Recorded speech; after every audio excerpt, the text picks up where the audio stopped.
Hello दोस्तों, स्वागत है आपका हमारे यूट्यूब चैनल मरीन वर्ल्ड में। दोस्तों, आज के इस वीडियो में मैं आप लोगों को बताऊंगा आईपीएस ऑफिसर कैसे बने और इससे जुड़ी पूरी जानकारी दूंगा। दोस्तों, वीडियो में आगे बढ़ने से पहले मैं आपसे रिक्वेस्ट करना चाहूँगा कि अगर आपने अभी तक मेरा चैनल सब्सक्राइब नहीं किया है तो इसे ज़रूर सब्सक्राइब कर लीजिएगा और अगर वीडियो अच्छा लगे तो इसे शेयर ज़रूर कीजिएगा। तो चलिए दोस्तों, इस वीडियो को स्टार्ट करते हैं। अधिकतर छात्र बैचलर डिग्री की शिक्षा को पूरा करते ही विभिन्न रोजगार संबंधी विकल्पों की खोज करते हुए दिखाई देते हैं। इनमें से कुछ छात्र ऐसे भी होते हैं जिनकी शुरू से ही कैरियर के विषय में उच्चतर महत्वाकांक्षाएं होती हैं। बहरहाल, कुछ छात्र ग्रामीण क्षेत्रों से होने के कारण उनके पास उज्जवल भविष्य हेतु पर्याप्त विकल्पों की जानकारी नहीं होती या फिर उन्हें जानकारी से जुड़े संसाधनों को जुटाने में मुश्किलों का सामना करना पड़ता है। प्रतियोगिता परीक्षा द्वारा हमारे देश में हर साल लाखों युवाओं को प्रशासकीय सेवाओं में स्थान दिया जाता है, जिनमें से कुछ परीक्षाएं राज्य सरकारों द्वारा तो कुछ भारत सरकार के अंतर्गत ली जाती है। यहाँ पर आज के इस वीडियो में आपको ऐसे ही एक प्रतिष्ठित कैरियर विकल्प से जुड़ी जानकारी देने वाले हैं हम, जिसे आमतौर पर आईपीएस नाम से संबोधित किया जाता है। आईपीएस में कैरियर बनाने हेतु सभी महत्वपूर्ण पहलुओं पर हम यहाँ नज़र डालने वाले हैं, जिसमें सभी अनिवार्य चीज़ों से जुड़ी बारीकियों को आपके सामने रखने का हमारा प्रयास होगा। अब हम पहले आईपीएस का फुल फॉर्म क्या होता है ये जान लेते हैं। आप में से शायद कुछ लोगों को आईपीएस के फुल फॉर्म के विषय में दुविधा होगी या सही से पता नहीं होगा। आम भाषा में आईपीएस का फुल फॉर्म होता है इंडियन पुलिस सर्विस, यानी कि भारतीय पुलिस सेवा, जिसके लिए संघ लोक सेवा आयोग द्वारा यानी कि union public service commission UPSC द्वारा प्रतियोगिता परीक्षा को हर साल आयोजित किया जाता है। देश के लगभग सभी राज्यों और केंद्र शासित प्रदेशों के छात्र इस प्रतियोगिता परीक्षा में सम्मिलित हो सकते हैं, बशर्ते उन सभी को आयोग द्वारा निर्धारित आवश्यक पात्रताओं को पूरा करना होता है। तो हम पहले अब आईपीएस बनने के लिए आवश्यक पात्रताएं क्या क्या होती हैं इसे जान लेते हैं। यहाँ हम आपको विभिन्न मानदंडों के आधार पर इस परीक्षा से जुड़ी आवश्यक पात्रताओं से संबंधित जानकारी देंगे, जिसमें कुछ आवश्यक पात्रताएं होती हैं। हम उन पात्रताओं को एक एक कर जान लेते हैं। पहली पात्रता है शिक्षा संबंधी पात्रता। जो भी छात्र इस परीक्षा हेतु इच्छुक होते हैं उन सभी को न्यूनतम बैचलर डिग्री या स्नातक परीक्षा को किसी भी शिक्षा धारा से पूरा करना अनिवार्य होता है। यहाँ आपको आयोग द्वारा एक विकल्प भी दिया गया होता है, जो कि अगर आप स्नातक के अंतिम वर्ष में पढ़ाई कर रहे हैं तो आप पूर्व परीक्षा हेतु आवेदन कर सकते हैं, यानी कि प्रीलिम्स के लिए आवेदन कर सकते हैं, परंतु अंतिमतः आपको स्नातक की शिक्षा को पूर्ण करने के पश्चात ही चयनित किया जाता है, जो कि सभी के लिए अनिवार्य होता है। इसके अलावा आपको बैचलर की डिग्री मान्यता प्राप्त शिक्षा संस्थान या यूनिवर्सिटी से, जो कि यूजीसी के अंतर्गत आता है, वहाँ से पूर्ण करना अनिवार्य होता है। दूसरी पात्रता है आयु सीमा की। सभी इच्छुक उम्मीदवारों को पूर्व परीक्षा हेतु यानी कि प्रीलिम्स के लिए आवेदन करने से पहले ये जानना आवश्यक बन जाता है कि उनकी न्यूनतम आयु 21 साल होनी चाहिए, वहीं अधिकतम 32 साल तक की आयु सीमा आयोग द्वारा तय की गई है। इसमें भारतीय संविधान द्वारा दिया जाने वाला जातिगत आरक्षण आयोग पर लागू होता है, जिसमें अनुसूचित जाति, पिछड़े, विशिष्ट वर्ग के छात्रों को आयु मर्यादा में कुछ सालों की छूट दी रहती है। इस आरक्षण के प्रारूप में अनुसूचित जाति या पिछड़े वर्ग को 5 साल यानी कि 37 वर्ष तक की आयु सीमा में छूट रहती है, वहीं अन्य पिछड़े वर्ग के छात्रों को 3 साल यानी कि 34 वर्ष तक की आयु सीमा दी जाती है। इसके अलावा शुरू से सुरक्षाकर्मी के तौर पर सेवा से जुड़े उम्मीदवार को 3 साल यानी कि 35 साल तक की आयु की छूट रहती है। वहीं शारीरिक दृष्टि से विकलांग यानी कि सुनने और देखने में तकलीफ वाले उम्मीदवारों को 10 साल तक यानी कि 42 वर्ष तक की आयु सीमा में छूट दी जाती है। यहाँ सामान्य श्रेणी या जनरल के अंतर्गत आने वाले छात्रों को अंतिम आयु सीमा 32 साल ही होती है। अब हम तीसरी पात्रता देख लेते हैं, जो कि प्रयास संबंधी पात्रता है, यानी कि नंबर ऑफ अटेम्प्ट्स इसमें काउंट होता है। सामान्य श्रेणी या जनरल के अंतर्गत आने वाले छात्र अधिकतम 6 बार इस परीक्षा में सफलता प्राप्त करने हेतु प्रयास कर सकते हैं, वहीं अन्य पिछड़े वर्ग के छात्र अधिकतम 9 बार प्रयास कर सकते हैं। अनुसूचित वर्ग या पिछड़े वर्ग के छात्र उनकी आयु सीमा को पूर्ण होने तक सफलता हेतु प्रयास कर सकते हैं, जिसमें उन्हें प्रयासों का कोई बंधन नहीं होता। यहाँ पर शारीरिक दृष्टि से विकलांग छात्र जो सामान्य श्रेणी और अन्य पिछड़े वर्ग के अंतर्गत आते हैं, उन सभी को 9 बार सफलता हेतु प्रयास करने का विकल्प दिया हुआ रहता है। चौथी पात्रता को देख लेते हैं, जो कि शारीरिक कदकाठी से जुड़ी हुई पात्रता है। शारीरिक पात्रता में कुल लंबाई, सामान्य सीना और फूला हुआ सीना इस तरह के पात्रता मानदंड होते हैं, जिसमें पुरुष उम्मीदवार की न्यूनतम लंबाई या ऊंचाई 165 सेंटीमीटर होना अनिवार्य होता है। वहीं महिलाओं के लिए 150 सेंटीमीटर ऊंचाई अनिवार्य होती है। बात करें सीने की चौड़ाई की, तो पुरुष उम्मीदवार का सामान्य सीना न्यूनतम 84 सेंटीमीटर तक, तो वहीं महिला उम्मीदवार का 79 सेंटीमीटर यानी कि 79 सेंटीमीटर तक होना चाहिए, जिसमें पुरुष और महिला दोनों में सीना फुलाने के बाद लगभग 5 सेंटीमीटर का चौड़ापन अपेक्षाकृत होता है। अब हम 5वीं पात्रता को देख लेते हैं। तो ये है नागरिकता संबंधी पात्रता। अगर आप आईपीएस ऑफिसर के तौर पर नियुक्त होकर कार्य करना चाहते हैं, तो नागरिकता से संबंधित कुछ प्रमुख पात्रता मानदंडों को पूरा करना होता है, जिसमें कुछ बातें शामिल होती हैं। मैं उनको एक एक कर आप लोगों को बता देता हूँ। इच्छुक उम्मीदवार भारत का नागरिक होना चाहिए या फिर भूटान, नेपाल का नागरिक होने के साथ भारत की स्थायी नागरिकता संबंधित उम्मीदवार के पास होना अनिवार्य होता है। अगर कोई इच्छुक उम्मीदवार तिब्बत से विस्थापित होकर भारत में 1 जनवरी 1962 से पहले आकर बस गया है और उसके पास भारत की स्थायी नागरिकता है, तो इसी स्थिति में उसे पात्र माना जाएगा। इन सभी मानदंडों के अलावा अगर Pakistan, Burma, Sri Lanka, Kenya, Tanzania, Uganda, Zambia, Malawi जैसे जैरे, इथोपिया, वियतनाम देशों से भारत में स्थायी नागरिकता हासिल किए हुए व्यक्ति को भी आईपीएस सेवा हेतु पात्र माना जाता है। अब हम आईपीएस परीक्षा का प्रारूप जान लेते हैं।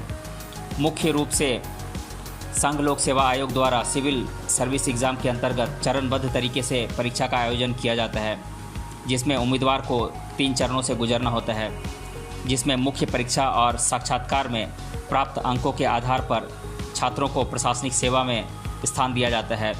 उच्च अंक प्राप्त उम्मीदवारों के पास प्रशासनिक सेवा, भारतीय प्रशासनिक सेवा और भारतीय पुलिस सेवा, भारतीय विदेश सेवा इत्यादि विकल्पों में से मनचाहा विकल्प चुनने का अवसर होता है।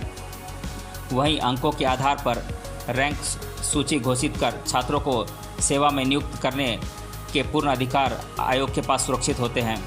अब हम आईपीएस पद के लिए ली जाने वाली परीक्षा यानी कि सिविल सर्विसेज परीक्षा के प्रारूप को चरणबद्ध तरीके से देख लेते हैं। तो इसमें 3 चरण में परीक्षा होती है, यानी कि पहले प्रीलिम्स होता है, उसके बाद मेंस का एग्ज़ाम होता है, फिर साक्षात्कार होता है। तो पहले हम प्रीलिम्स यानी कि पूर्व परीक्षा के बारे में जान लेते हैं। तो परीक्षा के पहले चरण में सभी इच्छुक उम्मीदवार को पूर्व परीक्षा के लिए आवेदन करना होता है, जिसमें आयोग द्वारा निर्धारित किए गए अंकों को प्राप्त करने वाले सभी छात्र दूसरे चरण के लिए पात्र माने जाते हैं, जिन्हें अगले चरण यानी कि मुख्य परीक्षा के लिए आवेदन करना होता है। पहले चरण की परीक्षा का प्रारूप विकल्पीय प्रश्नों का होता है, जिसमें दिए गए 4 विकल्पों में से एक सही जवाब का चयन करना होता है। और दूसरा चरण होता है मुख्य परीक्षा यानी कि मेंस एग्ज़ाम। तो मुख्य परीक्षा का प्रारूप लिखित परीक्षा के तौर पर होता है, जिसमें छात्रों को ऐच्छिक विषय के तौर पर आयोग द्वारा दिए गए विषय विकल्पों में किसी भी 2 विषयों का चयन करना होता है। यहाँ पर समझने लायक बात यह होती है कि आपको कुल 9 पेपरों को यहाँ हल करना होता है, जिसमें से एक भाषा का पेपर होता है, जिस हेतु आप अपने मनचाहे भाषा को चुन सकते हैं। वहीं एक पेपर निबंध का होता है, जिसमें दिए गए निबंध विषयों में से मनचाहे विषय पर निबंध लिखना होता है। तीसरा विषय अंग्रेजी भाषा का होता है। इस तरह इन तीनों पेपर को अनिवार्य तौर पर हल करना होता है, जिसमें से एक भी विषय में अनुत्तीर्ण होने वाले उम्मीदवार को आयोग द्वारा अपात्र माना जाता है। अन्य 4 पेपर जनरल स्टडीज़ के होते हैं, जो कि स्वतंत्र रूप से कुल 250 अंक के होते हैं, जो कि हल करना भी यहाँ पर अनिवार्य होता है। यहाँ ऐच्छिक भाषा का विषय और अंग्रेजी भाषा के पेपर को स्वतंत्र रूप से 300 अंक मिले होते हैं। वहीं निबंध पेपर को 250 अंक मिले होते हैं। इस तरह जो भी उम्मीदवार इन सभी 9 पेपरों को उत्तीर्ण कर अच्छे अंक प्राप्त करते हैं, उन सभी को प्राप्त अंकों के आधार पर आयोग द्वारा आधिकारिक संकेत स्थल पर यानी कि वेबसाइट पर सूची जारी की जाती है, जिसमें आयोग के अंक मापदंडों को पूरा करने वाले उम्मीदवारों को अंतिम चरण जो कि साक्षात्कार का होता है यानी कि इंटरव्यू, उसके लिए सूची द्वारा पात्र घोषित किया जाता है यानी कि लिस्ट जारी की जाती है। इस परीक्षा का तीसरा और आखिरी चरण होता है साक्षात्कार का यानी कि इंटरव्यू का। सिविल सर्विसेज का अंतिम चरण इंटरव्यू का होता है, जिसके लिए आयोग द्वारा 275 अंक निर्धारित किए हुए रहते हैं। मुख्य परीक्षा से पात्र छात्रों का आयोग द्वारा साक्षात्कार लिया जाता है। इंटरव्यू के चरण में उम्मीदवार की सूझबूझ, निर्णय लेने की क्षमता, बुद्धि तत्परता, गंभीरता, शिष्टाचार आदि गुणों को परखा जाता है। इस तरीके से जो भी छात्र अंतिम चरण को अच्छे तरीके से पूरा करते हैं, उनके मुख्य परीक्षा और इंटरव्यू के अंकों को मिलाकर उनकी अंतिम सूची आयोग द्वारा जारी की जाती है यानी कि लिस्ट जारी की जाती है, जिसमें अंकों के आधार पर विभिन्न प्रशासनिक विभागों में उम्मीदवार को सेवा हेतु चयनित किया जाता है। जो छात्र आईपीएस के लिए चुने जाते हैं, उन सभी को चिकित्सा से संबंधित जांच की जाती है और अंतिमतः उन्हें प्रशिक्षण हेतु भारतीय पुलिस अकादमी में शामिल किया जाता है। तेलंगाना राज्य के हैदराबाद में स्थित सरदार वल्लभ भाई पटेल नेशनल पुलिस अकेडमी में आईपीएस उम्मीदवारों को प्रशिक्षित किया जाता है। और इसके आवेदन के बारे में तो मैं अभी कुछ नहीं बता पाऊँगा, क्योंकि इसमें जो भी फॉर्म फिलअप करना होता है वो आपको वेबसाइट पे जाकर फिलअप करना होता है। तो अगर आप कहेंगे तो मैं आप लोगों को यूपीएससी का जो गवर्नमेंट का जो आयोग का जो वेबसाइट है, मैं आप उसका लिंक आप लोगों को दे दूंगा। आप वहां से जाकर आयोग की वेबसाइट को विज़िट कर सकते हैं। अब हम आईपीएस में कैरियर बनाने हेतु कुछ महत्वपूर्ण सुझावों को देख लेते हैं। अगर आपको भारतीय पुलिस सेवा में कार्य करना है तो स्नातक के दौरान ही आपको इस परीक्षा से जुड़ी सारी जानकारी संग्रहित करना आरंभ कर देना चाहिए। साथ ही नियमित रूप से इससे जुड़ी पढ़ाई करनी चाहिए, ताकि पूर्व परीक्षा तक आप लगभग सभी विषयों की बुनियादी पढ़ाई कर चुके होंगे, जिससे आपके पास सभी आवश्यक ज्ञान होगा। इस परीक्षा से जुड़े विषयों के जानकार और सलाहकार से समय समय पर मार्गदर्शन प्राप्त करने की कोशिश करते रहें। आवश्यकता होने की स्थिति में इस तरह के जानकारीपूर्ण वेबसाइट को विज़िट करें और आपके मन में बसे सभी प्रश्नों को हल करने की कोशिश करें। ऐसे उपाय आपको बार बार करने से आपको असमंजस की स्थिति का सामना नहीं करना पड़ेगा। अगर आपके पहचान में कोई पहले ही आईपीएस या अन्य प्रतियोगिता परीक्षा उत्तीर्ण कर चुके हैं, कोई दोस्त या वरिष्ठ व्यक्ति हों, तो उनसे सलाह मशवरा ज़रूर करें। और आपके घर परिवार या रिश्तेदारों में कोई इस परीक्षा की सही जानकारी रखता हो तो उनसे मदद लें। नियमित रूप से रोज़ाना आने वाले अखबार पढ़ने की आदत डालें और इसके साथ ही महत्वपूर्ण राष्ट्रीय, स्थानिक और अंतर्राष्ट्रीय न्यूज़ को देखें और उसे समझें और उस पर आवश्यक टिप्पणियां अपने नोटबुक में लिखें, और जिसका आपको समसामयिकी के तौर पर जरूर लाभ होगा। आयोग द्वारा सुझाए गए किताबों को पढ़ें तथा एनसीईआरटी किताबें और अन्य स्रोतों से पढ़ाई करें। सही किताबों के चयन हेतु इंटरनेट का भी आप सहारा ले सकते हैं। पढ़ाई करते समय खुद के नोट्स बनाने के प्रयास करें। इसके साथ ही नियमित रूप से पढ़ाई करें, जिसमें किसी भी तरह की रुकावट या खलल न होने दें। खुद पर और खुद की क्षमताओं पर भरोसा रखें तथा पढ़ने के साथ साथ लिखने का भी अभ्यास करें। नियमित रूप से व्यायाम, योगासन इत्यादि आपके शरीर को फुर्तीला बनाने और तंदुरुस्त बनाने का कार्य करता है। इसलिए इन सभी बातों को अपने रोज़मर्रा की आदतों में शामिल करें। पोषक भोजन लें तथा अच्छी तरह से नींद लेकर सुबह जल्दी उठकर प्राथमिक कार्यों के उपरांत पढ़ाई की आदत डालें, जिससे आपको परीक्षा के दिनों में अधिक लाभ होगा। याद रखिए, पुलिस सेवा का क्षेत्र जनता सम्मुख कार्य होता है, जिसके लिए आपकी सूझबूझ, निर्णय क्षमता, बुद्धि तत्परता, साहस और निडरता की परम आवश्यकता होती है। इसलिए अपने मनोबल के साथ अपने बुद्धि और शरीर को उस तौर पर ही ढालने का प्रयास करें।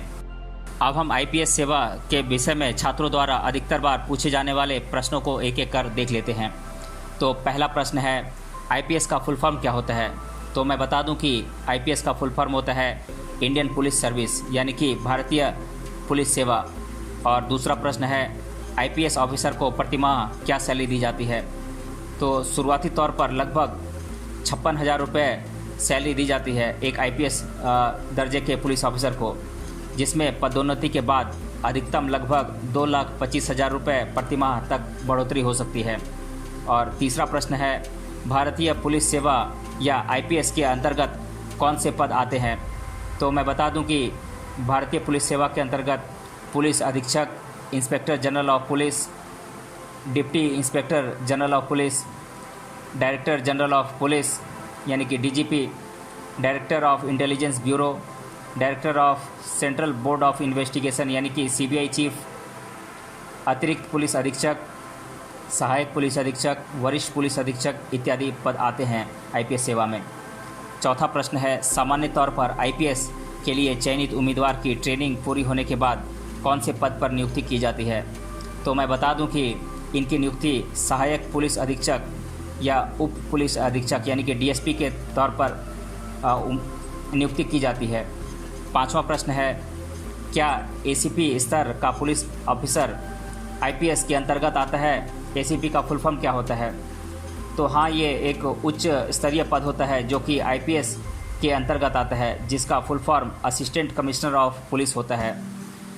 तो दोस्तों, इस प्रकार से अब तक आपने आईपीएस में कैरियर बनाने से संबंधित लगभग सभी प्रमुख पहलुओं के बारे में जाना, जिसमें हमने संभवतः हर प्रकार की जानकारी आपको दी और आशा करते हैं कि अब तक की दी गई जानकारी आपको पसंद आई होगी। साथ ही उज्जवल भविष्य के निर्माण में आपको इस जानकारी से लाभ मिलेगा।